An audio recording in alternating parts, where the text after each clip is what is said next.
Good morning, Harsha, and thanks for introducing all of us. I will share the screen to start it. I hope everybody is doing good and taking good care of themselves in this lockdown and pandemic. Let me just share the screen. Um,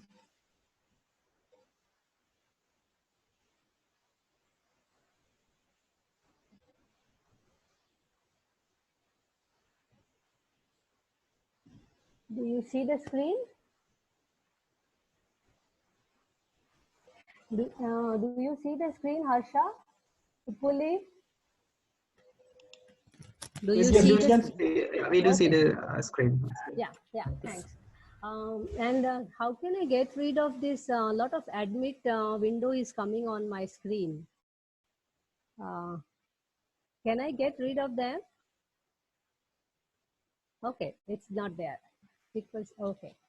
Um, oh, it's appearing every minute, huh? This admit. Uh, anyway, so I was really surprised as well as happy when I was called for this talk.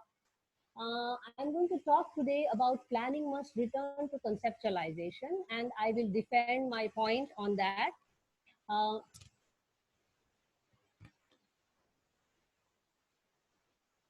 Hopefully, can you help me with why is it not moving? Okay. Uh, yeah. So I will talk about why we need to return to more commonsensical approach to doing planning with 4 points: health, hygiene, happiness, and I've added a point on hunger, and I will talk about it a little bit uh, later. I want to thank, first of all, Institute of Sri Lanka to reach out to me to give this talk. And it was kind of a very sweet memory. Was 18 months ago. It was my first trip to Sri Lanka on another conference in resource management. So I was really going through all the pictures and trying to recap and see what Sri Lanka has and what it do to me, because it was a very pleasant experience for me. So thanks to bring me back in my memories to Sri Lanka, apart from really talking about planning today. So before we start, I also want to wish everybody for Eid ul Fitr, which is a very auspicious day for many of us today around the world. And also at a personal level, it's a special day for me. It's first death anniversary of my mother-in-law, a very close friend of mine. It's a very special day actually for me to present this. Um, and this invitation came after I was talking on ITPI India platform, and where I was called again to talk about how will the planning go after COVID and lockdown. So there also I was more inclined to talk about habitat planning than about urban planning, where we can talk about I, me, and you. So, one tribute to all the Corona warriors and warriors. We are all locked down at many places around the world. Some places have now actually eased out the lockdown, but we have to see that Corona is one thing and lockdown is another thing. And we are more impacted by lockdown at this moment. The lot which goes to work, and we are trying to be safe, but at the same time we are deeply impacted. For some people, if they are doing retrospection, probably as Harsha rightly said, it's a good time to do that and also realize if I need to really go too far to work or to drive around every day in the city, or or to find something which is a walkable thing. So my neighborhood, my city becomes kind of a catchword, or kinds of should be the new normal for us to look forward to. But the thing is how planning will do it. And also Harsha did talk about that we have yeah, had these situations, and even Upuli talked about it, that yeah, history repeats. And the past records show that we did try to achieve or go to new normals, but there were pessimistic results. But nevertheless, we have to be still optimistic. And actually, we were living abnormal. That will be also my point. So it is again a chance for us to go back or go forward, um, to become more normal. So I will not say new normal, but I will say let us be just normal. So it is possible, but uncertain unless and until we are willing to unthink or unlearn a lot of things. So a brief background about myself. I have worked on large scale campus planning and design on industrial, institutional and residential projects at my office, which is headed by my husband, Akshay Bhargav. And there I worked for some years. And we also did some social ecological projects, and all this project has an ecological inclination where we really talked about water harvesting, we talk about vegetation management, we talk about biodiversity management. So all these things are part of our architectural intervention. So architecture is at the end for us in that sense, if you see architecture as a built form. Then I did have little bit of hand on area planning at SEP, and then also city planning, also at SEP with a number of professors. So the learnings which I'm going to share with you have some kind of bearing on them, apart from globe-trotting to get more scholarships from various people, including Nobel laureate Elinor Ostrom. So this is what I'm doing currently since my PhD from Netherlands. So just trying to learn, live and love all the lakes, especially focusing on India. And now last 2-3 years, I have started writing about it. So I think that it is very important that people in South Asia, thinkers, academicians, and researchers write a lot. At this moment, I'm sitting over two books, one on completion on the right side on urban lakes, and the one I'm currently writing as a Fulbrighter as ontology of urban lakes, very similar to pattern language of Christopher Alexander. I do try to connect with community. It is not easy. So again, only related to lakes, whether it is awareness, awakening, or cleaning of the lakes, or taking it into the classroom. So this is kind of a learning which will bring me to what is planning for me. So before I say what we should change, this is how I looked at planning for last 25 years in the business. So ABCD of planning, some kind of Americanization, so Western way of building cities, which is a bit worrying for me. But at the same time, we have to look for alternatives which is equally promoted and accepted by the citizens. Yes, we have not really talked about the density which we want to have in the city. And Harsha rightly said, Sri Lanka looks like Colombo and its suburbs. And suburbs are beautiful to my experience. Um, so, and cities are becoming very difficult to handle. And no, we have not yet discussed in the planning platforms what is the right size of the city. We do have these categories of city 1, 2, 3, 4, but what is that right size, and when do we really decide who can come in and who cannot in a democratic setup? Then we have this dilemma of Chandigarh China model, so sustainability, is Chandigarh sustainable, too much green, too much open, drivable and all those, or do we go to the China model which is going skyscraper? And to my shocking surprise, I had no clue. It was my first trip to Sri Lanka, and also a first trip ever in my life where I went to anywhere without any preparation of the place, because my son-in-law did the whole packaging for me. Is the voice clear? Yeah. So it was shocking for me to see what's going on in the Colombo downtown.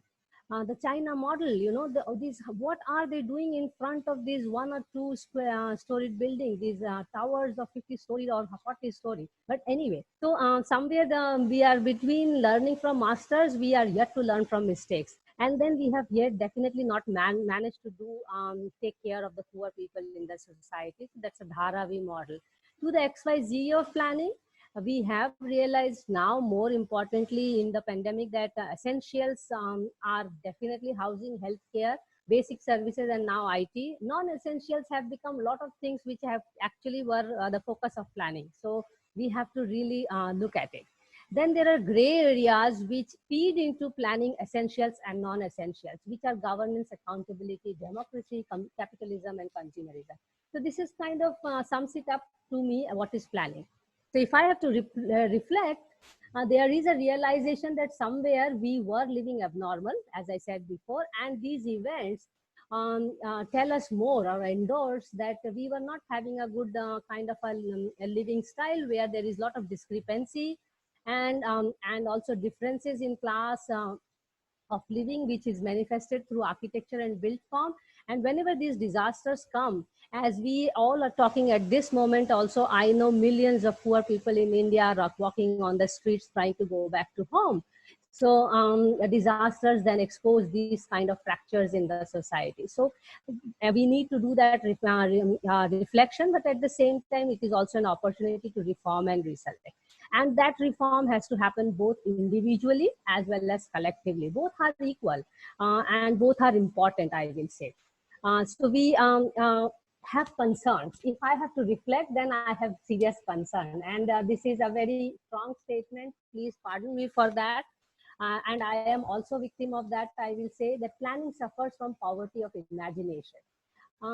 Somewhere business as usual, or somewhere what's been asked by the politics has been fed by the planning, and we have not really talked about it's okay not to feel okay and say no, that should not be done, and to stand for it.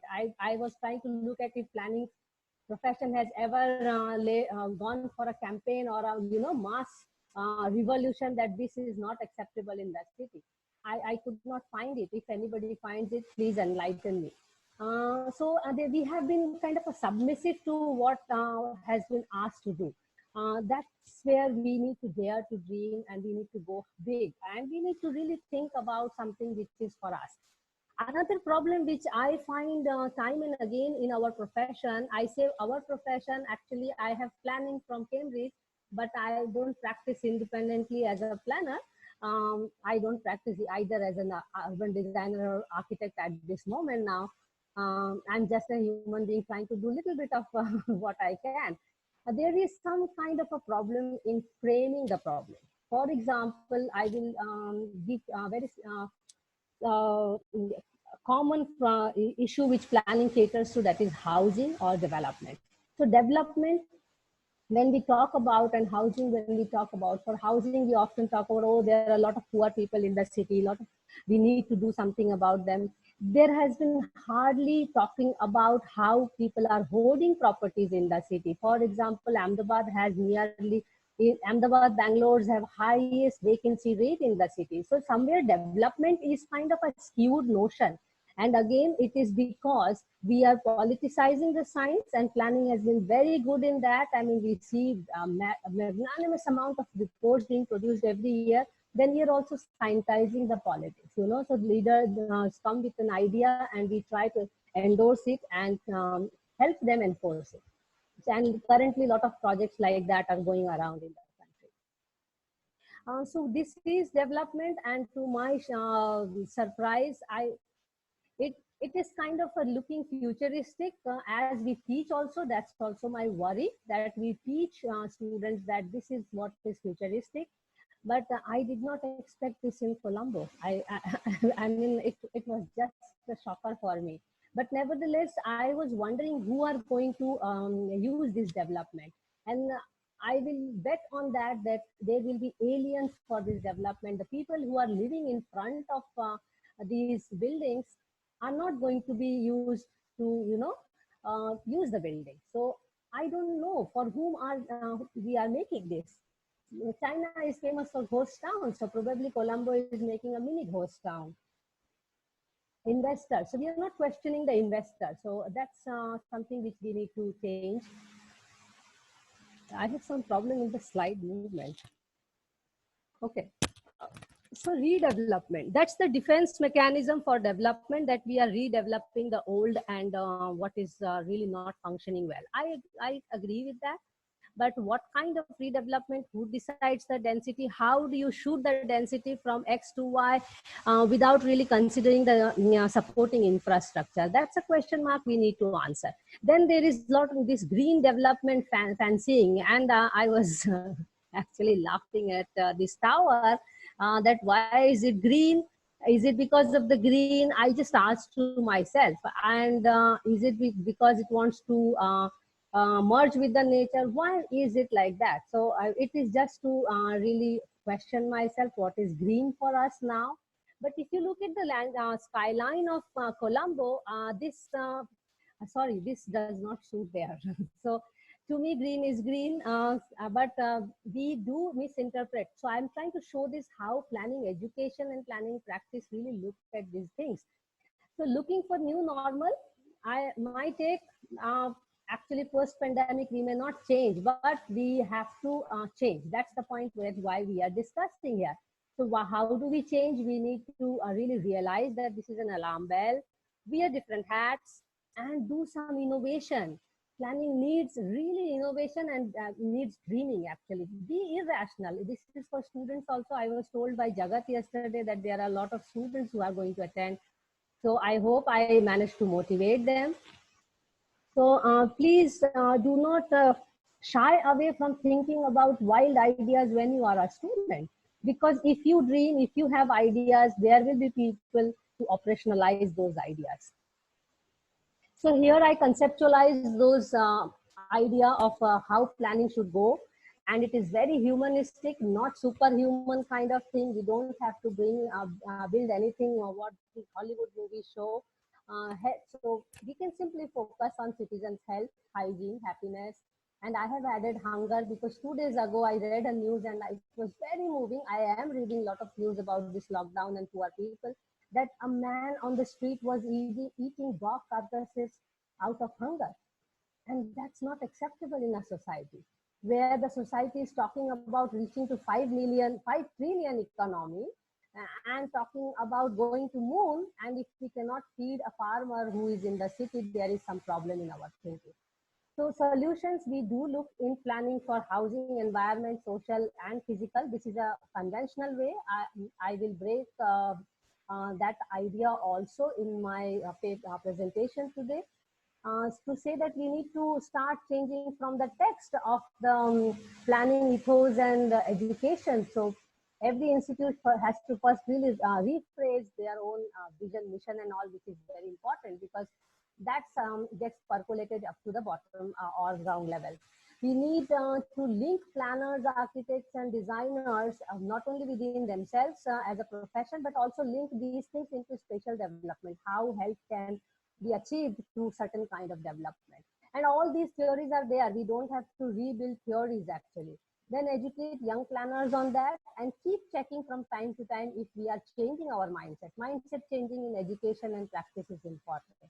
So health is more of a sickness care at this moment. We need to also change that outlook because we talk about more hospitals, more beds, and this is going to be insufficient, and we are seeing it in India. And unfortunately, I can share that my city has even stopped testing now. So healthcare is one thing. At this pandemic moment, we need it. But at the same time, in a normal time when we do not have pandemic, can we have cities or neighborhoods in such a manner that people fall sick less, So we have to focus on developing neighborhoods in such a manner that there are less sickness, not that having more hospitals because so that people fall sick and we reach them to hospitals. So we have to change that. So when I say affordable herd immunity means inclusive, it should not be an option. It has to take everybody in. So yes, healthcare economy has to increase, but in the real healthcare sense, because at this moment we have sickness care economy. Then hygiene, cleanliness is very core at health, and we have to tackle development in terms of, I call it development pollution actually, which is inclusive of all the kinds of pollution. And that is where I am slowly moving my presentation to the idea of de-development, which is going to be the future. So we have to go to de-development. We need behavioral changes from our end. We cannot talk about poor people squatting there, and in the cities, they are using, recycling the materials we send as waste. So they are more sustainably living than we are. So we need to change this NIMBYism and NIMBYism in our approach to planning. Happiness, we believe that they come from all these tangible products, which is true. So housing, employment, good neighborhood, social security, occupation. So livelihood is very important, and a lifestyle. They are good, they are required. But I think there is more required in happiness in the cities. So I usually give an example that I will prefer to live in a smaller house and then have a better neighborhood where I can stroll around, than have a big house and have garbage outside my society or my gate. That's something which is going to make me unhappy. So this is very a kind of a subjective thing, happiness, and it's very difficult. But yes, having it as an agenda, policy agenda makes a difference. I see that in India there are two states which have talked about happiness, and I know that there are some countries where happiness is the kind of ministry, and we will talk about it at the end why they are doing much better than other countries in the pandemic time. So hunger Mansi, as yes, excuse me. yes, Mansi, you have two yes. minutes, okay? Okay, so hunger, Two. so three, if all the three things will only work if there is hunger is satisfied. So we cannot let the people go starve who are growing food, you know. So there has to be some kind of mechanism that food is ensured first. But apart from food, livelihood and dignity is very important. So this is a reality check I did whether all these points are really taken care by the leading institutions. And it's an interesting dirty game to see that whether they appear in our policy document. So you can see the chart. I don't need to talk about it. So let's start from there. So we need to check that. Now, if we see difference, I was trying to see where Sri Lanka stands between Bhutan and in India, because by scale it is closer to Bhutan, and it's a kind of a, Sri Lanka has a benefit as compared to India or as compared to Bhutan because of its economies of scale, and we can see that. And to be honest, I was quite happy to see a lot of things which I would expect in my country to be present in Sri Lanka. So this is where we need to change the housing and habitat approach. What is there? My neighborhood, my house has to change. We need to also look at environment in different ways. So build less. Build less is important. Urban farming, fishing, and forestry are important. Uh, then social physical has to be access to all. I will end with the last slide here. And the core of all lies in government as well as governance. And governance is where we have to talk about. People like us have to stand up and say that we have to change things and we are party to it. We cannot submit to the politicians. I will stop here, Harsha.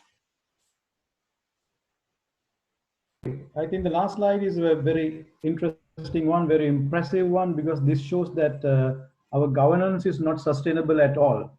We have too many ministries, right? Okay. Having said that,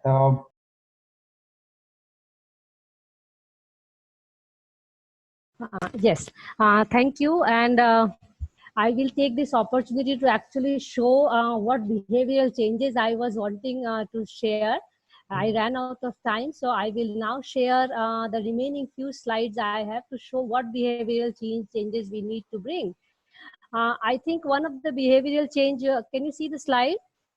Yeah. yeah, One of the yeah. behavioral change we need to bring is the pedagogical changes in terms of how do we teach planning to change the practice, and genuinely talk about the sophism and fallacies of development. We need not fancy development. So we have to talk about both sides of development. Very important that amidst the science which is in abundance, do talk about conscience. Talk to yourself. Talk about, are you doing good to the planet? And I quote this very famous example from a Pulitzer Prize. Do read about it, Kevin Carter. The story is The Vulture and the Girl. I will not elaborate. But conscience is very important when you take up work. Collective action. Why is it that we are so intelligent? So these are solutions actually, what to your question. Why is it that we are so intelligent and we are still not able to produce collective good? And that's where if we do good to the society, we are happy actually. You will sleep well. The very good sign of happiness is that you sleep like a small child. And that's a measurement. And you can do that if you are doing good to the society, all of us for that matter. So collective intelligence is important, but it should not be a chorus. We need to look for polycentricity. We need to see collective ignorance can be dangerous, and many of the democracies around the world are facing this. Planners particularly have to get rid of the prisoner's dilemma. How we need to talk about politics, we need to join politics and get our freedom from development. We need to get freedom from, we are caged in development. We want to build more, build more. No, no, no. Don't do that. We need to bring land reforms. So talk about de-development. A lot of landlocked sites are there. Talk about it, do it. And there is an economy to it. So we have to talk about it. And WISL, planners are very few planners who are activists. Become activists. It's very much required. Change the form of habitats. Very much required for co-inhabitants. Leave half of the city for green. So we have to change our notion. It's city does not mean housing. Housing does not mean that, as Harsha rightly said, one person, and even Anushka said, one person is having 3-4 times of its property. We need to include some property tax. Then focus on the blue, my favorite subject, but blue requires economy. So we should really defy from the war politics and defense politics and do blue politics, green politics. That is the requirement. And they need our attention, planners' attention, to really change the politician. We need to change the mindset. Teach waterscape in planning. Teach landscape in planning. That's my take for it. Teach biodiversity, love for other animals. We cannot go ahead like this. So all this boils down to actually de-development, in my opinion.